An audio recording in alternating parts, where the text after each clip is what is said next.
Hey, thanks for checking out our show. If you like what you hear, we have tons of additional content at patreon.com/themedialunchbreak. Are you ready? I'm ready. All right. Oh, wait. No, I'm not ready. Hold on. Wow. Stop. You're going to be mad at me if I don't do this. I will. All right, now I'm ready. Okay, good. Yeah. Are you sure? You got anything else you need to take care of? Can I scratch my balls for about 10 minutes? 10 minutes? Yeah. That is too long. They're big balls. You're going to chafe. No, not the way I do it. There's a level of scratching and lotioning and oiling. It's a process. What kind of oil you use? Motor. I just thought you were going to say ball oil. You can buy it at Walmart. No, come on. I'm not going to use any generic ball oil. Come on now. Not for these babies. All right. For the money makers? Chris, yes? Shut up. How are you doing? I'm good. How are you doing? Oh, you know. How are you doing? That's it. That said 1,000 words right there. Yeah, better than any picture. I'll tell you that. Yep. I see you got the 6-year-old off your toilet. Or did you? Oh, I pulled him off. There was pee everywhere. Yeah. For anyone listening, because that was an inside reference that no one else is going to get. Doesn't matter. I don't care. Yeah, no one listens to this anyway. Doesn't matter. I was like, I would have been on time, but my 6-year-old was on my toilet and I had to pee. Fun trick. He just opened his legs and there's a hole and we just double teamed it. It's like Moses parting the Red Sea. Nice. Nicely done. How are you? You already asked me that. How are you? I know, but you didn't adequately answer my question. So I'm great. Yeah? I'm better than I've ever been, Chris. Yeah? Yeah. Yeah? Yes. Yeah? Yep. Does it get more convincing the more that I say yeah? I feel like if I start to push, I'll start to see the cracks and then eventually you'll just crumble. I'll show you a crack. Ooh. Ooh. It's like the prize at the bottom of a box of Cracker Jacks. It was before my time, I feel. Weren't Cracker Jacks very old? They still are. Yeah. Chris, I'm coming apart at the seams. How are you? I'm just coming. No, I'm just seams. Yeah. I'm good. You want a story that has too much information for anyone to listen to? Yes. Speaking of being on the toilet, there's a parasite going around New York City. There sure is. From like lettuce and greens and stuff like that. And Sarah and I were pretty sure we had it the other day. Did you? I might have. It's definitely possible. You still don't know. I don't know. It's called cyclosporiasis, by the way. It's called shit your brains out. Why is it called that? Is it a cycle of shitting? Yeah. Cyclosporiasis. It's a cycle of shitting out spores. Yeah, that's pretty much what it felt like. Yeah. So that was fun. Good for you. Thank you. But you know what? I never looked thinner. So. And you know what? What doesn't kill you couldn't finish the job I started. Yep. Yes, exactly. We're off to a banging start today, aren't we? If I had that. There was some I thought, I assumed it was just the way that I eat, but I had something like that. Yeah. It was, did I have lettuce? I find that hard to believe. Here's what's going to really blow your mind. Yeah. Not only did I have lettuce, and here's how I know I didn't have the pants shit disease. Pants shitteriasis. Not only did I have lettuce, I had lettuce that was grown in my own backyard. You still get it from lettuce grown in your own backyard. No, you can't. Yeah, not unless you're shitting on it. It comes from human feces. Is that where it comes from? Yes. Oh. So here's the thing. You can use fertilizer. Fertilizer is feces. Right. And some places in the country will use, because it's so easy to get, human fertilizer. It is rare. It's usually very well regulated, but regulations these days, we're mostly not a big fan of those. Nah. So a lot of those have been lifted. In fact, do you remember a few years back, this isn't a political podcast, but do you remember a few years back, I know, when there was a guy who, I almost said defecated. What's the word? Shit. No, he pooped. Defected.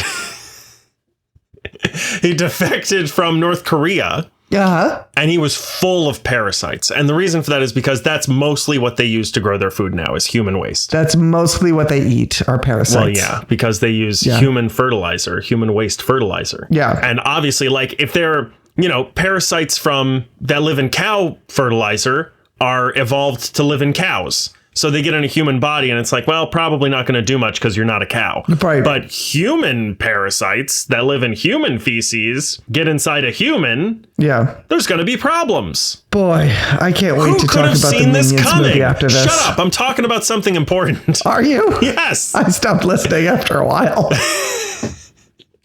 The good news about starting an episode this way is that most people have tuned off by now. Yeah, exactly. So now we can just say whatever the fuck we want. You want to hear my opinions about Lindsey Graham? Yeah. Oh, yeah. Do I ever? Oh, man. Mostly negative. Really? Yeah. Get out. Yeah, you know why? I heard he was gay. No. I mean, he never seemed it to me. You know how I feel about them gays. Yeah, I do. I love them. I've actually got a pair of rainbow glasses that I got at the Pride Parade right here on my desk. Those are actually cool. I love them. Yeah, those are really cool. I think they're fabulous. 3 snaps. I'm trying to figure out if they're Blu-ray glasses. Nope, you need blue light glasses to watch a Blu-ray movie. There you go. That's how you remember that. Well, I mean, blue light. They don't work otherwise? Yeah, they don't work otherwise. Otherwise, it's just a blank screen.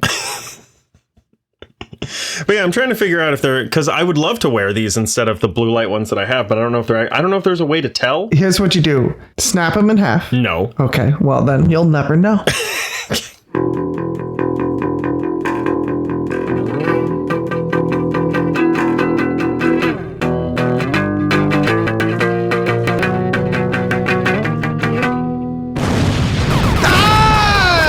Everybody, that's good enough.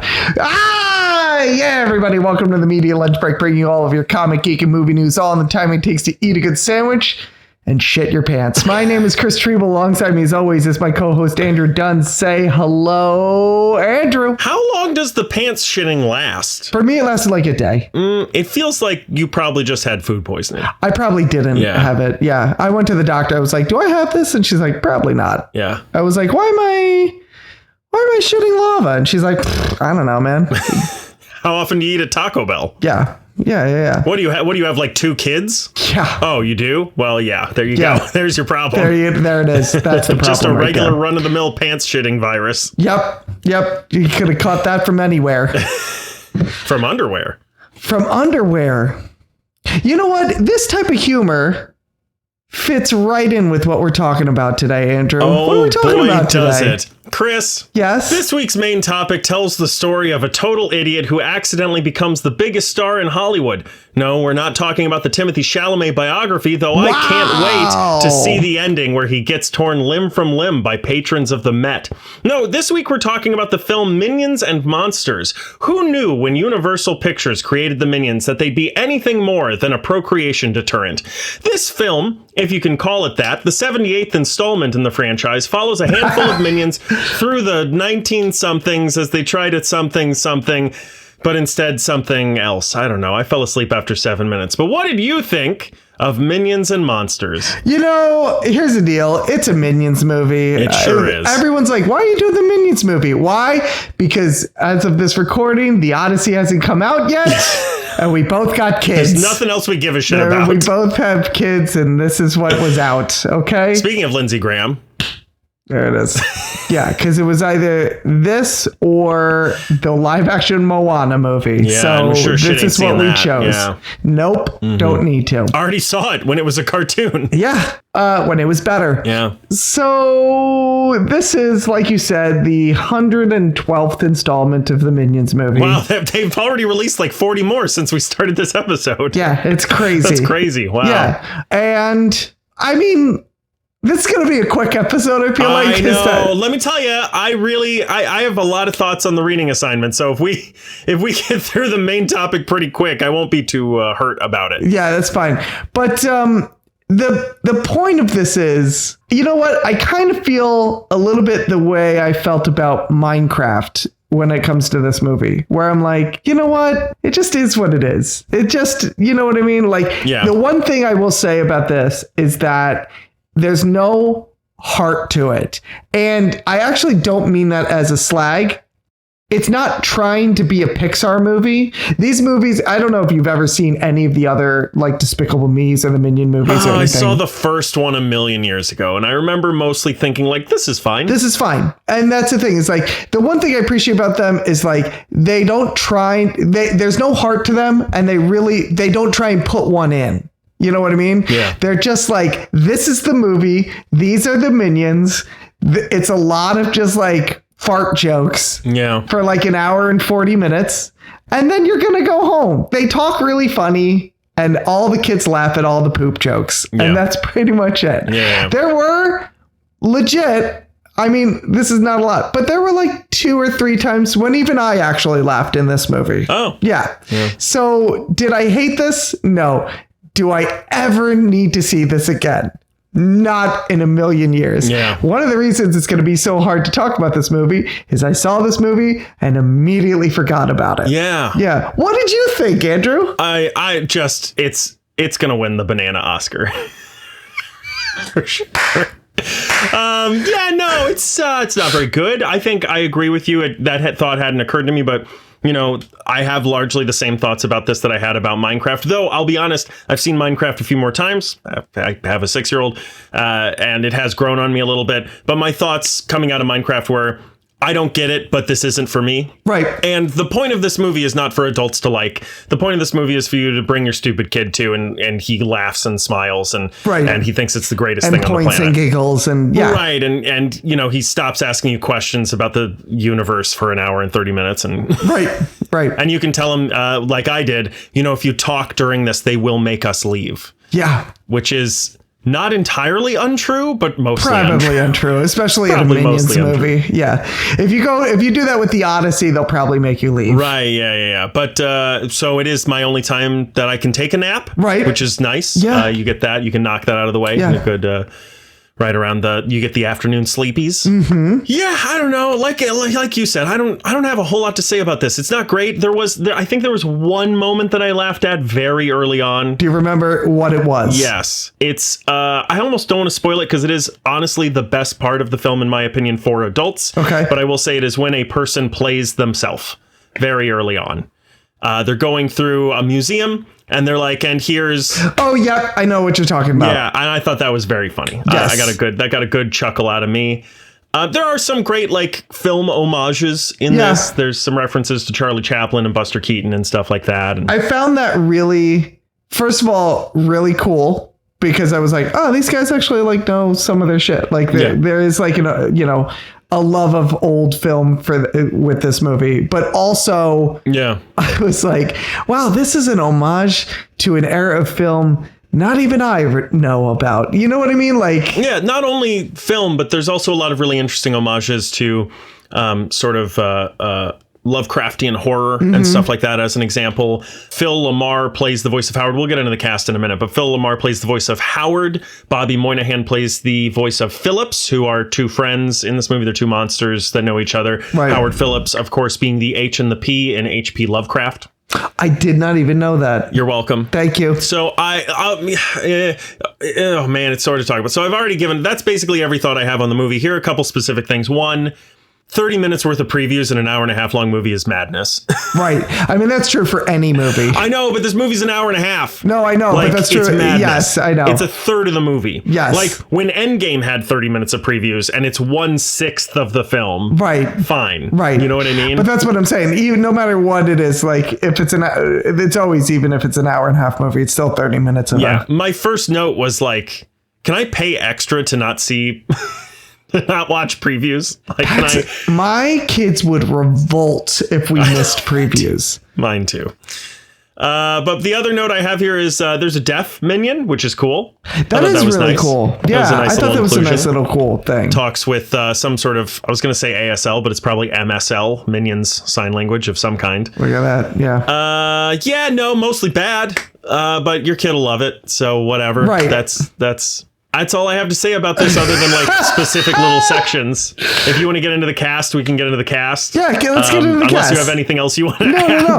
Well, that's the thing. It's like I did watch this and it was like, Andrew's going to despise this. Yeah. But like I said, I had a fine time with it. I didn't hate it. Am I like the biggest Minions fan in the world? No. Yeah. But I also kind of knew like I'm not, like I said, this is not going to be a Pixar movie where it's like, and here's the subplot for the adults. Yeah. You know what I mean? I dislike everything Illumination does. And this is far less of a crime than what they've done with the Mario movies. Right. Like the Mario movies were like, we're done. We tried making a Mario movie. We'll never make another one again. And then they were like, you guys, we've got the perfect script. This is so good. We can't turn it down. And then they shit out a Mario movie that was basically just a Minions movie. Right. And so like when it's an actual Minions movie, I'm like, okay, I get it. Like it's not... You're getting what you paid for. Yeah. Right. My big question when the first Mario Brothers movie came out was, is this a Coco Melon or isn't it? And this, at least I know, this is a Coco Melon. It is. It's 100% a Coco Melon. This is a thing to sit your kid in front of. You put it on the TV. He stops asking you questions for an hour and a half. Right. That's what this is. Right. Yeah, for sure. The cast. Pierre Coffin is the voice of all the Minions, including James, as Henry, he always Ed, is. and Dick. Yeah, he's, I believe, one of the creators. Yes. Great. Good on him. He's making bank doing his stupid little voices. Isn't he just, man? Allison Janney plays Olivia H. I don't want to ruin this, but there's a person who plays themselves that is quite funny. Yes. Almost just ruined it right there. Christoph Waltz as Max, the director. Jeff Bridges plays two brothers, Frank and Elwood Bright. Jesse Eisenberg as Dort, which I saw the cast ahead of time, but as the movie starts, it lists the actors, but it doesn't say who they play. Right, and I was able to guess every single one except for Jesse Eisenberg. I could not place him, but he plays. Oh, really? Yeah. Okay. I think he did some good work in this. It doesn't sound like him to me. Actually, the one I couldn't play, it took me a minute. I placed Jeff Bridges as the mean brother. Yes, yeah. But then the nice brother. He's doing good work. I was like, is that still Jeff Bridges? Yeah. I think it is. Because I was like, that's what I would have done too. I'd have had Jeff Bridges play both of them. But it doesn't sound, one of them sounds like Jeff Bridges and the other one sounds like kind of an older guy who's maybe putting on an affectation of some kind, and it is Jeff Bridges. Yeah, it sounds like somebody doing a Jeff Bridges impersonation. A little bit, yeah. It does. Yeah. Trey Parker plays Goomy, who I caught immediately because he sounds like Eric Cartman. Zoe Deutsch plays Debbie. And as we said before, Bobby Moynihan plays Phillips and Phil Lamar plays Howard. They're all doing what they need to do. They're saying those lines. Yeah. They're not bumping into the furniture unless they're supposed to because it's funny. Yeah, there's not much room for like an improvisation or an ad lib or something like that. You know, sometimes even with animation, you can do that. You get a Bobby Moynihan in there, you can let him like roam free. Right, yeah. Well, I was going to say, I bet the voice of all the Minions was improvising all of his stuff. Yeah, it's just on the spot. Yeah. So yeah, that's. I love watching you try and figure out something to talk about with this movie. That's the cast, everybody. This is my favorite thing in the world right now. And isn't that great? Isn't that cast great? It is actually a really good cast. I was surprised by how stacked this cast was. Yeah, I mean, it's got a couple A-listers for sure. Yeah, it's fine. I don't know. I'm not that surprised. Like, these people are all the same level of fame as the people who have been in the other Despicable Me films. And yeah, I just thought there were a lot of them for one Minions I disagree. Movie. I'm not slagging it. I'm just like... No, I know. I disagree. Cool. Like, I think Christoph Waltz, big name. Yeah. Jeff Bridges, big name. Yeah. Jesse Eisenberg, pretty big name. Yeah. Trey Parker, pretty big name. And there's a lot of like, yeah, okay. Like Bobby Moynihan, pretty big name, I guess, you know? Yeah. And then there's like Allison Janney. I don't know who Zoe Deutsch is. She is in... Hold on, I gotta IMDb, but I know we know something for her. And Phil Lamar is probably still getting paid TV wages. Yeah, Phil Lamar's just doing his thing. He's not an A-lister, you know. He's just the guy who does all the voices and everything. Of everything. Not that it matters. There are some light inaccuracies in this film. I guess it takes place in 1927. There are suffragettes who are protesting women's right to vote. Women had the right to vote for like 10 years at this point. There's a thing about the Oscars as well. The Oscars would first start in 1929. So nobody in 1927 would know what an Oscar is. Yeah. I don't know. Fuck it. Who gives a shit? Who gives a shit? Who gives a shit? That's the thing. I will say the one joke I laughed at, I think they said, they were like, it's 1928 and everyone's great. And there's no end in sight to how great everything, and everyone's rich and da-da-da-da-da. And I was like, that's really funny because I know a year from now everyone's going to be poor. Sure, yeah, I thought that was going to be a joke, but then it wasn't. So no, that's the joke. The joke is just that. Sure, that in 2 years the Great Depression will happen. I guess. And I was like, that's a laugh riot. That's really funny. Have you read The Grapes of Wrath? It just kept going. It's like reads like Mel Brooks wrote it. The Grapes of what? Grapes of Wrath. Raft. Oh, you're going to lecture me on mispronouncing words on the show. It feels so good. Oh, man. I don't like how it feels to be knocked down off my high horse. Revenge is a dish best served cold. Best served cold. Code. You ready to talk about the box office? Let's talk about box office. So this movie is a disappointment to me and to its producers. It had a budget of about $85 million. Its estimated break-even point, because they spent a boatload on marketing, they did. Is around $212 million. It's been out for about 2 weekends, and the current worldwide box office is around $280 million. So we'll have just made a profit. Yes. And they were really hoping this was going to be a box office smash. Yes. I have written here, and this is something we can discuss, while we're trying to figure out what the fuck to talk about. But I did write this down, and I thought this is probably going to be like the main discussion of this episode. Okay. Does the industry need to change, and how? Because of the films that we have reviewed this year, which include Supergirl, Disclosure Day, Pizza Movie, Super Mario Galaxy, Project Hail Mary, The Bride, 28 Years Later, and Send Help, only 2 of them were big successes. Of the rest, one barely made a profit. One was too small to like figure out its box office, whether it was a success or whatever. Mm-hmm. And it was also a streaming film, so that's hard to tell anyway. Yep. And the rest of them were objective failures. Yes. What is the solution to this problem? Is it make cheaper movies? It might be. Because one of those that barely made a profit was Send Help, which had a budget of like 40 million or something. It honestly might be make cheaper movies. Because also, look at a movie. There are 2 movies now that we have not talked about because we have not seen them that I actually really want to see. But they've been out for a while anyway, so I was like, we don't need to talk about it on the podcast. And that's Obsession. Oh, yeah. And Backrooms. Yeah, Backrooms had a very low budget, right? Both of them had a very low budget. Oh, yeah. And they have made millions of dollars. Yeah. Backrooms had a low budget of like, I think I read somewhere like $10 million, and it's made like... I thought I heard under $1 million. No, that's Obsession. Had like under $1 million, and it's made like $40 million or something like that. Right. Something crazy. I hope they got a piece of the back room, those actors. Yeah. Back end. the back rooms. I see what you did there. That was an accident.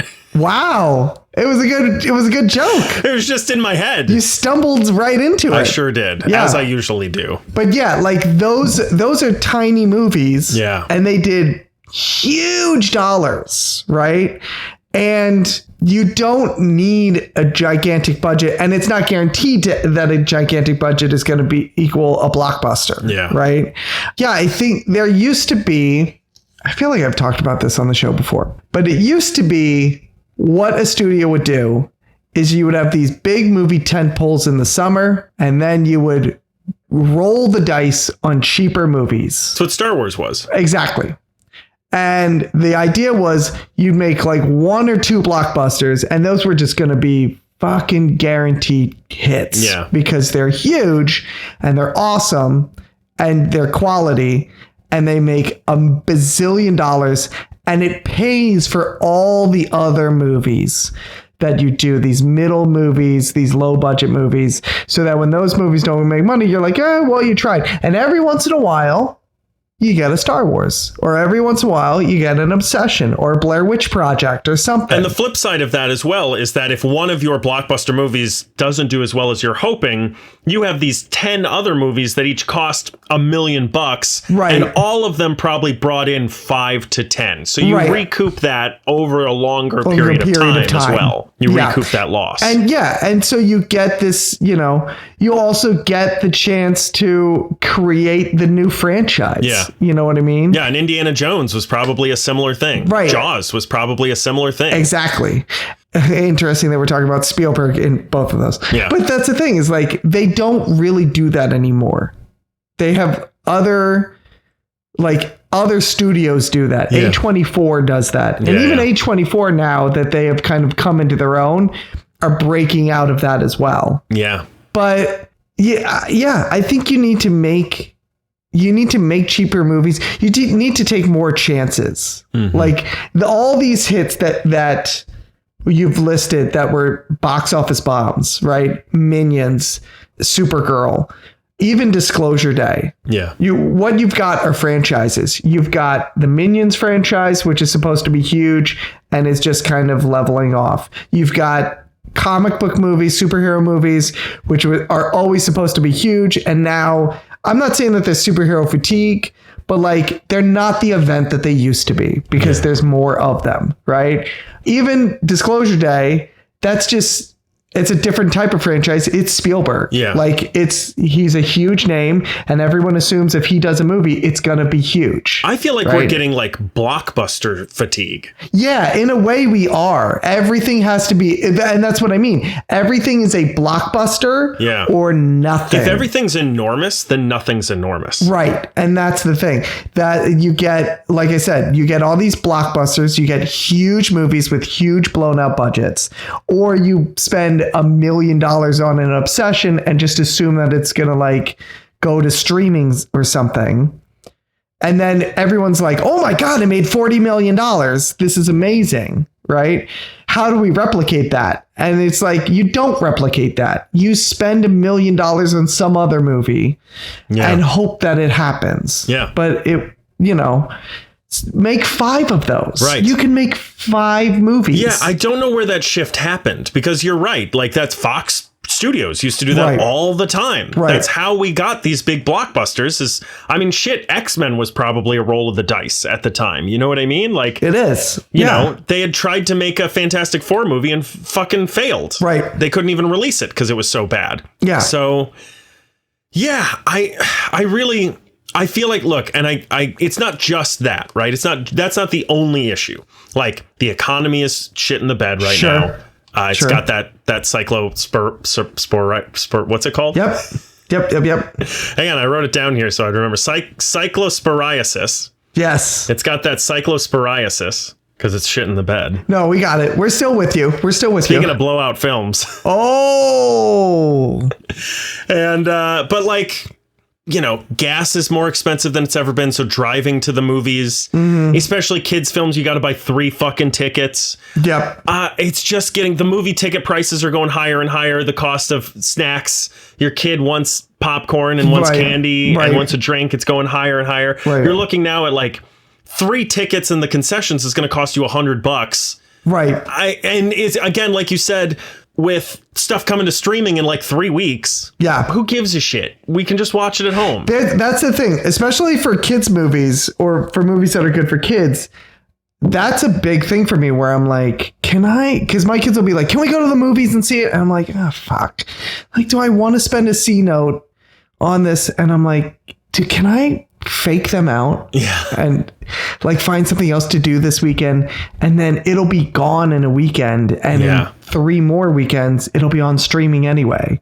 Like, how can I just make it so I don't have to go to the movies with these kids? Like that's my thought, like every weekend. Because that's the thing too, right? Is kids are not like, and I think that's a big problem as well, is we're not this way anymore either. But adults used to be like, oh, I got to see what happens in Infinity War before it gets spoiled for me. Right. I got to see what happens in Endgame before it gets spoiled for me. Right. And kids don't really care that much. They don't part care. of me feels like if you didn't have something that connected them to commercials, you could just delay all of their movies by a month and they would never know the difference. Yes. Yeah. If you paid for all ad-free subscriptions, they would never know the difference. They wouldn't know the Minions movie is out now, and you could wait a month. It'll be on, I don't know, fucking Paramount Plus or whatever the fuck. Yeah. Or Peacock or some shit, whatever that's going to come out on. Yeah. And then we'll be like, oh, look, there's a new movie.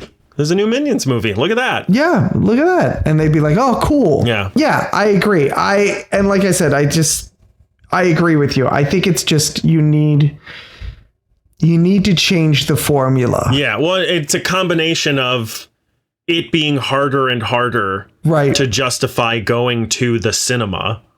Which, by the way, is the reason the cinema was, when it got started, it wanted, here's some cinema history for you for this Minions and Monsters aesthetic, 1920s aesthetic. The movie theaters started as a something adjacent to live theater. Right. And they wanted it to be treated like live theater. You had to get dressed up. They did not allow food in. Like they even, like you could buy popcorn from vendors outside and they would not let you bring it in. Right. It was meant to be like a fancy experience. Yeah. And then the fucking Great Depression happened. Nobody had any fucking money. So then they were like, okay, you can dress down. We're going to lower the cost of the tickets. We'll bring in the popcorn vendors into the space so then you can buy stuff there. And then they would eventually replace those popcorn vendors with their own popcorn and stuff. Right. But they had to do a shift. Right. And I feel like we're getting bigger and bigger to where like they keep trying to make it a bigger and bigger experience. You can pay extra for fancier seats. You can pay extra for 3D. You can pay extra for this, extra for that. Sure. But pretty soon they're going to have to find a way to make movie tickets $10, $5. Right. And I don't know what the solution to that is. Yeah. But they got to fucking figure it out. Right.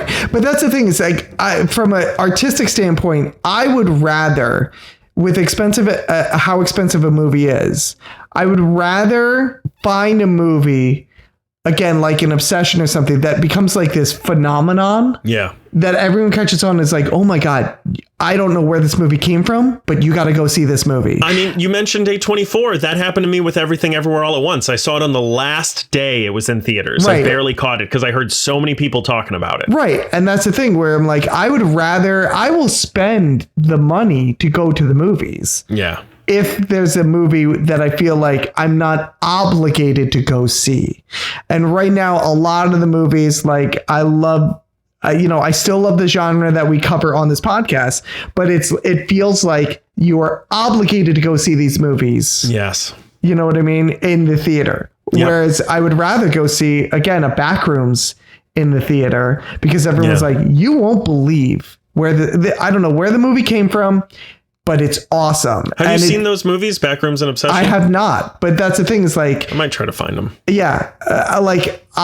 Even though they're probably not built for the cinematic experience of like the big, like I don't have to see it on a big screen. Right. I would rather go to the movies to see something like that. Yeah. Than to see like a Supergirl where everyone's like, I mean, it's fine. You know, but here's the end of Supergirl on the internet the day after it comes out. Right, exactly. You know, we brought up Star Wars and how it was one of those anomalies that people are always trying to get. And the fascinating thing about Star Wars as well is that, I mean, its opening weekend, it made like $4,000 or something. And it was one of those movies like I was sort of talking about with Everything Everywhere All at Once, where I would imagine if I go to Box Office Mojo right now and look up how much money it made weekend to weekend, first weekend, it probably didn't make that much money. No. It probably either went up over the first few weeks or stayed the same for a very long time. Yeah. Or slowly came down. But I bet it kept making its money for a while. We've seen the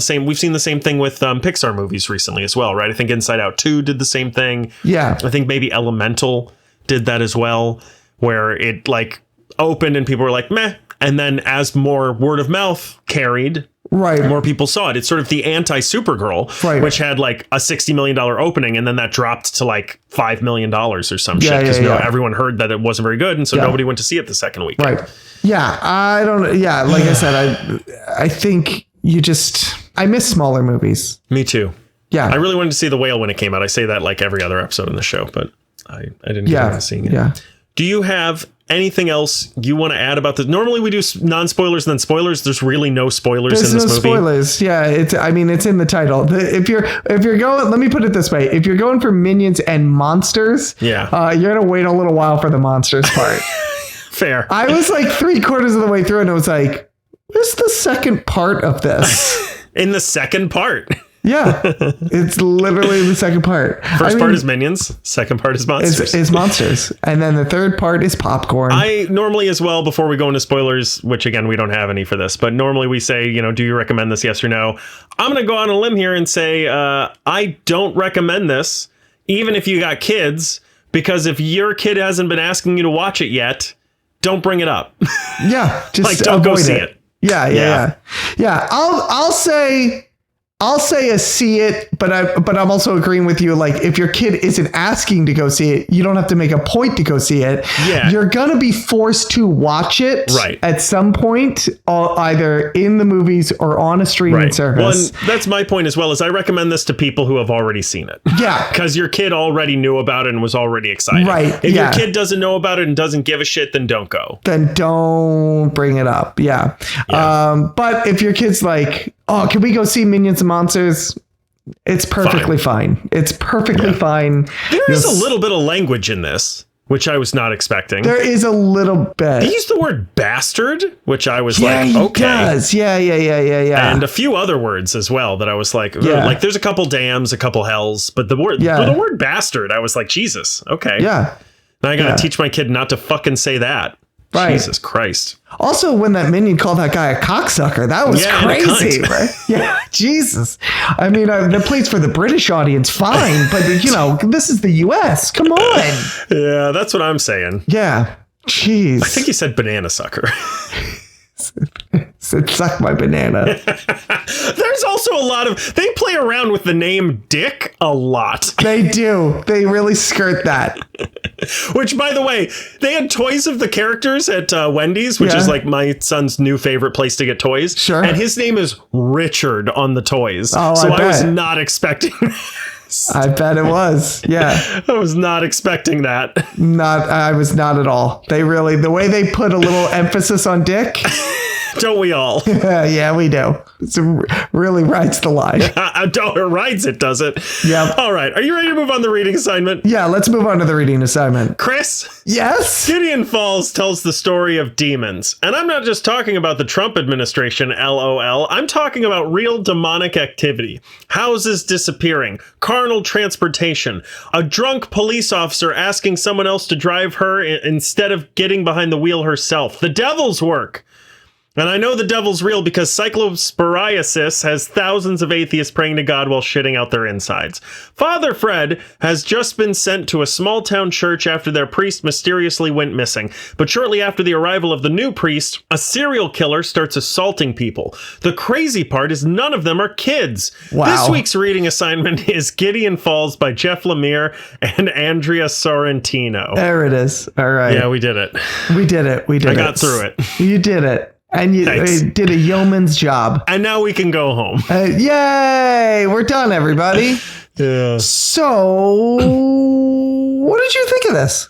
I like it. Okay. The art is incredible. Yeah. Like, big shout out to, I don't know how to pronounce this person's name. Andrea Sorrentino, probably. Mm-hmm. There's a great, in the first issue, a 360-degree panel of a bedroom. Yeah. That is really incredible and beautiful. Yeah. There's some great trippy art near the end as well. The story takes sort of a trippy turn, and that really lets this artist showcase what he's capable of.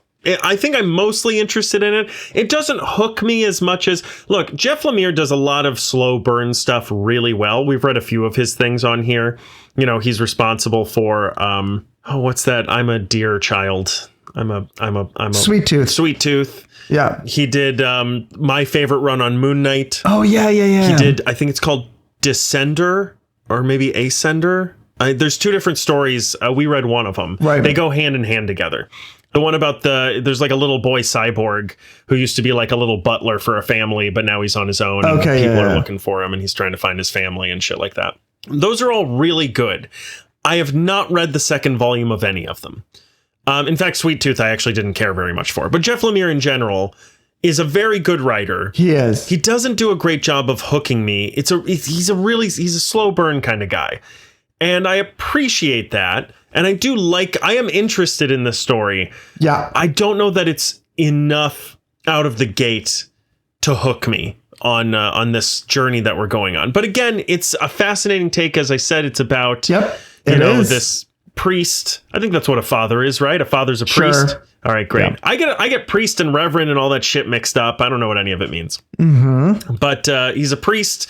He has a bit of a checkered past, but he's on the straight and narrow now, or so it seems.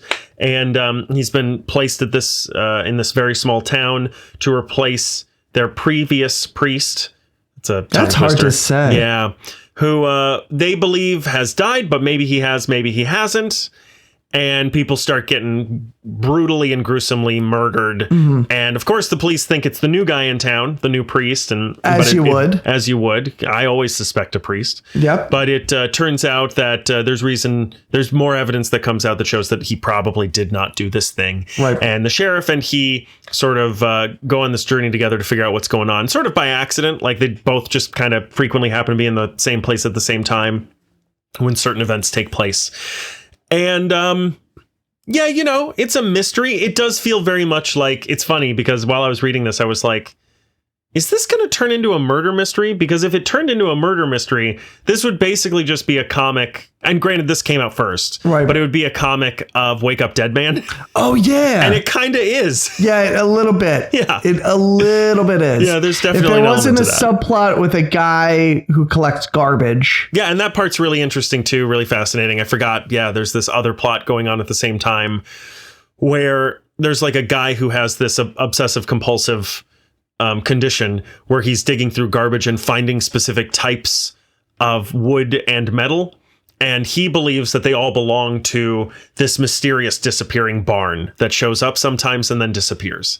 And of course, everyone thinks he's crazy. His therapist thinks he's crazy, but then maybe it starts to turn out that maybe he's not crazy and maybe there's a real thing maybe that's he's not going crazy. on. There also isn't look, Jeff Lemire, like any good comic writer, he makes a cliffhanger at the end of every issue that does make me want to go, okay, maybe I'll read the next issue. Yeah. Maybe I'll just read the next give me one issues. more. Yeah. Right. Yeah. And so he's good at that.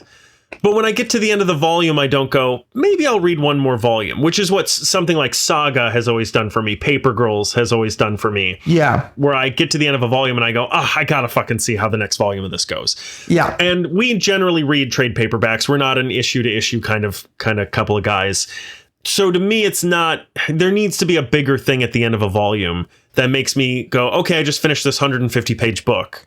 Right. What's the next 150 page book entail? I really want to read that. Yeah. To me, I was like, yeah, okay, this is, there's a little bit of like, oh, what is happening? But I just don't care that much. But I am curious because it came out when I asked you if we could record today. You were like, I have not finished the reading assignment yet, but I'll try to. I did finish the reading. You finished it? What did you think of this? I kind of agree with you on all points. It's an interesting enough story. The art is really incredible. And I think the art style really matches the tone of the book very well. It really sets off like this very, very dark, very depressing style story.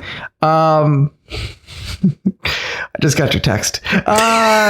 So sometimes we text each other back and forth, people. Okay. Sometimes talking to each other isn't enough. We have to have a dual conversation. That's called ADHD. Yeah. Yep. 100%. But the art matches the tone of the text really, really well.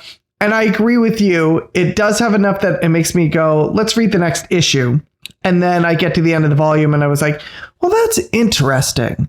And Jeff Lemire writes an interesting enough story where I go, this is novel. This is original. I've not seen something like this before. I've not read something like this before.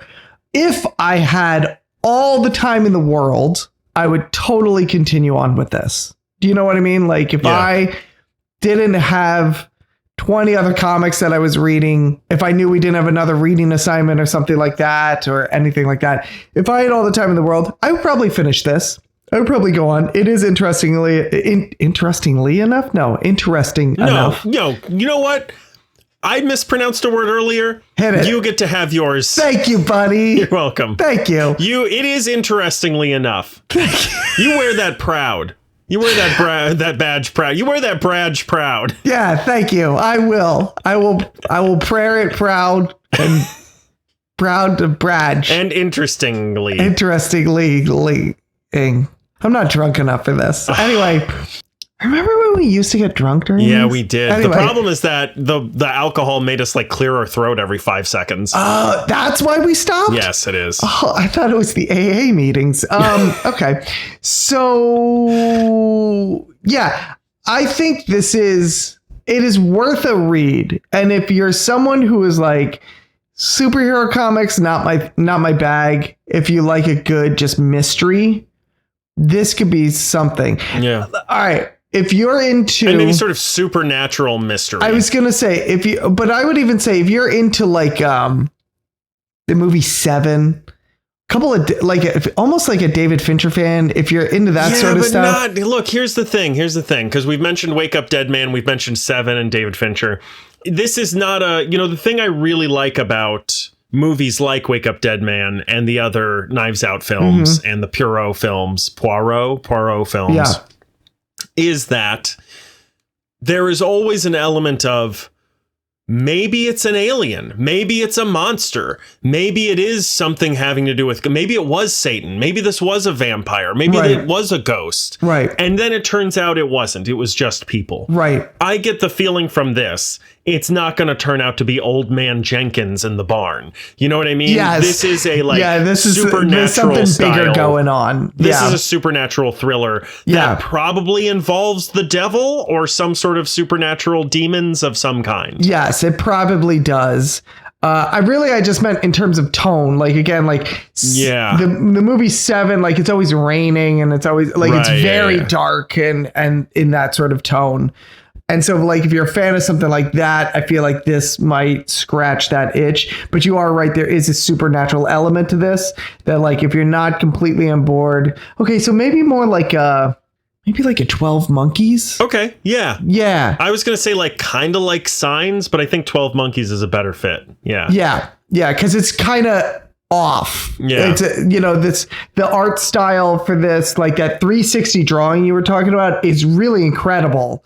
But also it bends your mind because it's 3 dimensions in 2 dimensions. Yeah, there's a lot of mind-bending stuff in this. So that's absolutely. So it's kind of off kilter. Yeah. If you've seen 12 Monkeys, I think 12 Monkeys is significantly better than this. I'm saying like in tone-wise or like style-wise. Yeah, I just want to be clear in what we're saying. I think this is better than fine. Mm-hmm. I think it's good. Maybe even great. It's between good and great, somewhere in that ballpark. I might give a different answer depending on what day of the week you ask me, but it's somewhere in that ballpark. It's good at least. Now, we read the first volume and it continues on after this. And I think this is good.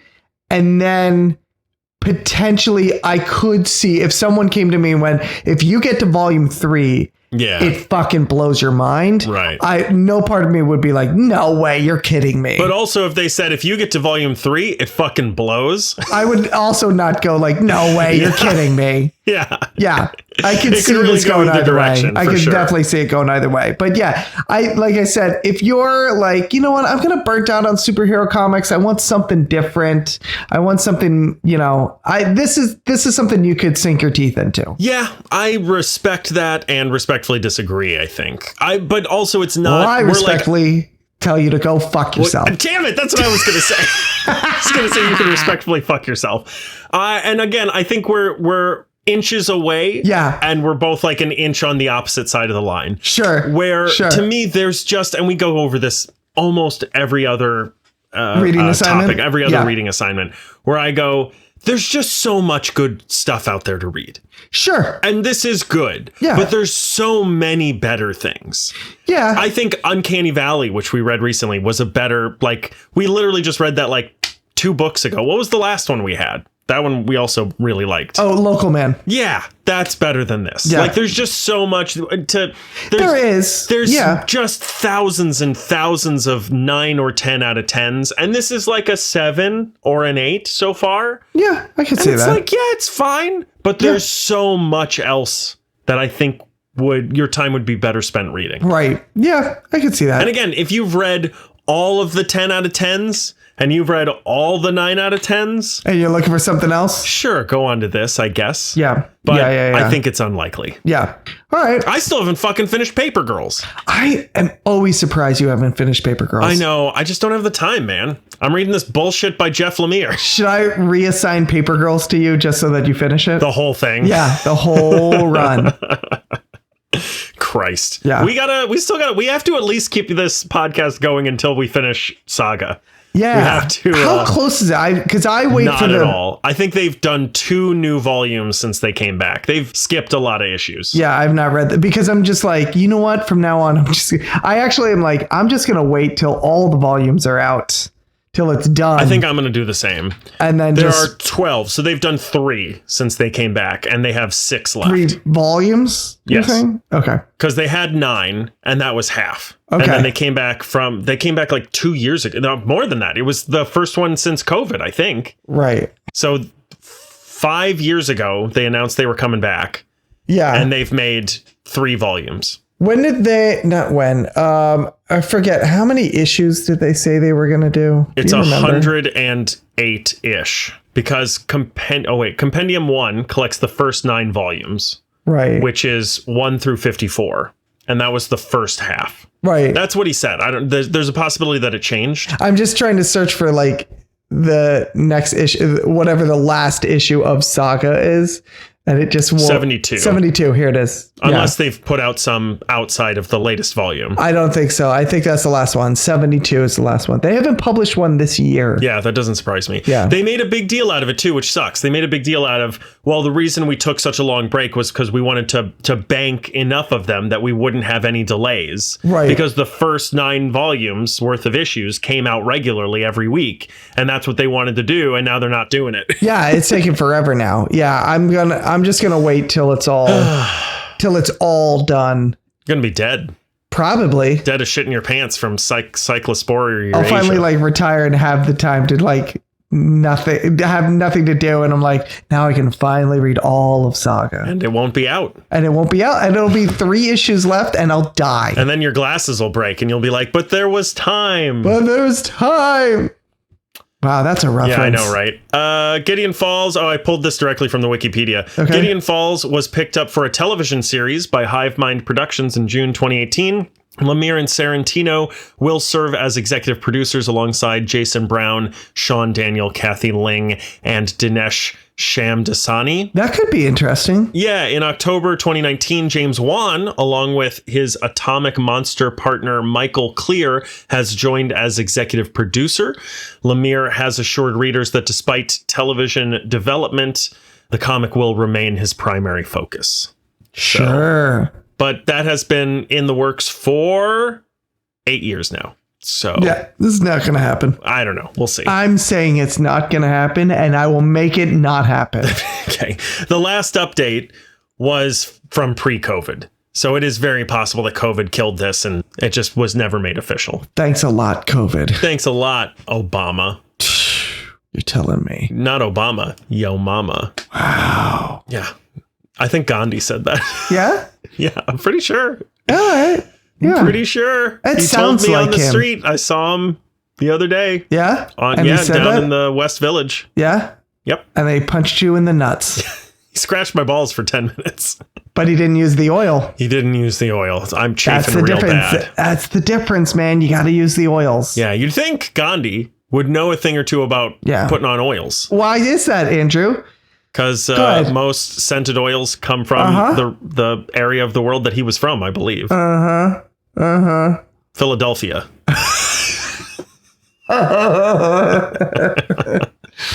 Andrew, do you have a reading assignment for me, or can we get the fuck out of here? I was like, I was like, the longer this stupid bit went on, the more I was like, he's stalling for time. You know what's funny? Yeah, I wasn't. I totally forgot. Up until this moment, you literally just did. Less than a second before you asked me, I went, wait, am I supposed to give him a reading assignment? Wait, how does this work again? Yeah, I don't know. I didn't make this podcast. Stop looking around. You're not gonna find something. We'll figure it out. Your reading assignment is Barda. Barda? I'm just be glad I didn't say D's. D's nuts. Yeah, Barda. Is this a real thing? Yeah. It's a book that I've wanted to read for a while. It's Big Barda, but it's like it's sort of like a preteen style take on her story and Mr. Miracle. Okay, hold on. I've wanted to read it for a while. They released the first issue for Free Comic Book Day, like, I don't know, 5 fucking years ago or some shit. And it's been on my list forever. I heard good things. Did you? Yeah. Oh, did you hear good things? Did. Or maybe I read them. Did you know? I don't know, man. Whatever. I'm trying to find it, and the search bar in this website is not working right now. So fuck it. Yeah, it does that. You know what? Maybe I won't. I just won't. Maybe I just won't. I mean, there's a few others that I could give you too. No, I don't know. No, it's too late. You already said Barda. It's already on a microphone, which means you can't take it back. Yeah, that's right. Nobody edits these. I wish. Yeah. I wish I just fucking uploaded this shit to the internet. Just pop it up there, baby. Speaking of Lindsey Graham. Pop it down there, baby. Oh, because he's definitely. Because he's in hell. Because he's burning in hell. He sure is. Yeah. Because of the gay stuff. Because That's what you meant, right? I would never. But that's what Chris Triebel. That's what Chris Triebel. That's on a Chris this Triebel podcast original. just said. That's what you're saying. Okay. I see. You're the one who made the joke. I said up there because he's gay. And I say he burns in hell. Because everyone knows, and I watched this movie as a kid. I'm having a little difficulty remembering the name of it, but I'm pretty sure it was called All Gays Go to Heaven. Yes. Dom DeLuise was in it. He was a voice. Well, if Dom DeLuise was a voice, then it must be All Gays Go to Heaven. You're absolutely right on that. Yeah, you'll find it. It's called Barda. Are we done now? Yeah. Yeah. I think so. All right. Hey, Andrew. Yeah. Hey, Andrew. What? Hey, Andrew. What? Where can they find us? Oh, they can find us on Apple Podcasts, Spotify, YouTube Music, iHeartRadio, Pandora, SoundCloud.com/The Media Lunch Break. You can also find us at The Media Lunch Break on Blue Sky, Instagram, or TikTok. We're YouTube.com/The Media Lunch Break. We also have merch on our Spring. If you want to check that out, head over to our Blue Sky. That again is at The Media Lunch Break. You'll find it pinned right at the top. Feel free to peruse, buy yourself a shirt or a mug or a pint glass or a sticker or some shit. We've got merch. We love it. You can also find us on Patreon. It's patreon.com/The Media Lunch Break. You can head over there if you want to chip in, help support the show. We've also got a benefit where if you get on the Let's Get Intimate tier, you can watch a full unedited video of every single episode, see our beautiful smiling faces, and some cool graphics that we put up for the topics and the news stories on the Tuesday News Day. You can also send us an email at themedialunchbreak@gmail.com or visit our website, which is www.themedialunchbreak.com. Give us a rating and reviewing on iTunes, SoundCloud, or YouTube. And last but not least, special thank you to Julie. Thanks, Julie. Who sometimes goes by Gandhi and scratches my balls. Wow. She does both? Yeah, that was her, I think. Oh, I see. Yeah. I see. Yeah. You can leave a rating and a review, and you can leave it right in app. It really does help people find the podcast if you leave that 5-star rating in your app of choice. So be sure to do that. And as always, if you leave that 5-star rating, really punching it there. Yeah. You can leave whatever type of review you want in the review box. This week, if you leave a 5-star rating. What's your favorite Gandhi quote? Oh, yeah. Leave a good. Do you know what? Just leave any quote and just say it was from Gandhi. I just want to see. Can I tell you what my we get. favorite one? Yeah. What's up? Bitches ain't shit. Oh, that's a good one, That's a good too. one. It's a real thinker, you know? Yeah. This has been Minions and Monsters. I almost forgot what movie we talked about. Yeah. This has been Minions and Monsters. Very forgettable. And Gideon Falls. Yep. He sure did. He really did. Multiple times. I really wasn't sure before I started reading this if it was about a place called Gideon Falls or if it was about a person named Gideon falling. And now that you've finished it, are you still not sure? No, they're in a place called Gideon Falls. Oh, okay. I also thought that was the name of a cartoon that people younger than me watched on Cartoon Network. But that's not what it's called, right? I love that you asked me like I'm a person that's younger than you. Gravity Falls. Oh, yeah. I've heard of that. Anyway, this has been Minions and Monsters and Gideon Falls. Next week is going to be the best damn day of the week, the Tuesday News Day. Oh, the Tuesday News Day, yeah. And then buckle up, because it's Spider-Man time. Oh, yeah. It's not even Odyssey time. Nope. I don't know if we're going to get a chance to do Odyssey time. No, it's got to be one or the other. Yeah. They both have Tom Holland and John Bernthal. And Zendaya. Holy shit. Yeah. Those three are making bank. They're doing some work this year. You think Matt Damon's going to show up in both of them? No, but Zendaya's also got Dune this year as well. Yeah. I mean, we talked about this last week, I think. No, but she's got some bank coming in. Well, that's what we talked about this, I think, last week when we talked about how, like, she's like, I think it's time for me to be the lead and stuff now. And we're like, yeah, it is. It's time for that. But here's the deal. If you're listening to this and you're like, guys, don't do Spider-Man. Everyone's going to do Spider-Man, do the Odyssey, do something else. Send it over to us. If you have an idea for us, send it over to us. If you have a reading assignment for us, you read something amazing and you want us to talk about it, send it over to us. Assign us a reading assignment. Okay. Andrew just pulled one out of his ass, so he barely cares about this. So definitely go ahead and send one over to us. I've been doing this for 10 years, Chris. Almost 10 years. So send it over to us. If you're a creator, you wrote a comic, you shot a pilot, you made a film, you want us to talk about it, you want us to put eyes on it, ears on it, you want us to talk about it on the mic, send it over to us. We'll talk about it on the mic. Hell, we'll put you on the mic. You can talk about it your own damn self. All right. We love doing stuff like that. So send it over. Other than that, that is it. So look at that. There wasn't a thing. Wasn't a thing. And now there's a thing. Now there's a thing. And that's how easy it is. So if you listen to this, go out and make a thing. Go make a thing. Go make a thing. Other than that, that's it. I'm done. I'm finished. Let's get the hell out of here. I found Barda.